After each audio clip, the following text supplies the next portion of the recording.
Hamas అధినేత Yahya Sinwar చనిపోయి దగ్గర ఈ అక్టోబర్ వస్తే 2 సంవత్సరాలు పూర్తవుతుంది. ఇప్పటి వరకు కూడా హమాసు తాత్కాలిక నేతలతో మాత్రమే నడిపింది తప్ప శాశ్వతమైనటువంటి ఏ నేతని కూర్చోబెట్టలేదు. ఆ తర్వాత జరిగినటువంటి మరొక దాడిలో కూడా ఇజ్రాయెల్ చేసిన దాడిలో మరొక శాశ్వత నేత, అదే తాత్కాలిక నేత చనిపోవడం జరిగింది. ఆ తర్వాత మరో 3గురితో అలా నడుపుకొస్తూ వచ్చింది. ఇప్పుడు ఒక ఎన్నిక పెడితే ఆ ఎన్నికలో ఖలీద్ మేషాల్పై ఖలీల్ అల్ హయ్యా విజయం సాధించాడట.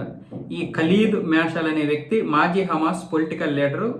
ఈ ఖలీల్ అల్ హయ్యా ఏమొచ్చేసి గతంలో హమాస్ గ్రూప్కి డిప్యూటీ చైర్మన్గా బాధ్యతలు నిర్వర్తించడం, అలాగే దాడులు జరుగుతున్నటువంటి నేపథ్యంలో ఇజ్రాయెల్ మీద వ్యూహాత్మకంగా దాడులు చేయడానికి కీలక పాత్ర పోషించినటువంటి వ్యక్తి ఈ యొక్క ఖలీల్ అల్ హయ్యా. ఈయన ఇప్పుడు అతని మీద విజయం సాధించాడు. సో ఇప్పుడు ఇతనే శాశ్వతమైనటువంటి హమాస్కి లీడర్. ఇతడే ఇప్పుడు హమాస్ని నడిపిస్తాడు. ఇప్పటి వరకు తాత్కాలికమైనటువంటి లీడర్ నడిపినటువంటి హమాసు ఈ ప్రకటన చేసింది, ఇక నుంచి మా యొక్క లీడర్ ఈయన ఆధ్వర్యంలోనే మొత్తం నడిపిస్తుందని చెప్పి. మరి ఇజ్రాయెల్ దీని గురించి ఏం స్పందించలేదు. కానీ ఇజ్రాయెల్ ఖచ్చితంగా ఈ ఖలీల్ అల్ హయ్యాని చంపడానికి ప్లాన్ చేస్తుంది. ఎందుకంటే హమాస్కి ఒక లీడర్ ఉండకూడదు, శాశ్వతమైనటువంటి లీడర్లు ఉండకూడదు అనేదే ఇజ్రాయెల్ యొక్క ప్లాన్. ఎందుకంటే హమాసు, అలాగే ఇటువైపు ఏమొచ్చేసి హెజ్బొల్లా, అటువైపు హూతీలు, వీళ్ళ ముగ్గురిని గ్రూప్ లీడర్లు లేకుండా చేయడమే దాని యొక్క ప్లాను. దాని ద్వారా ఇరాన్ని ఎప్పటికప్పుడు దెబ్బ కొట్టొచ్చు అనే ఉద్దేశంతో కూడా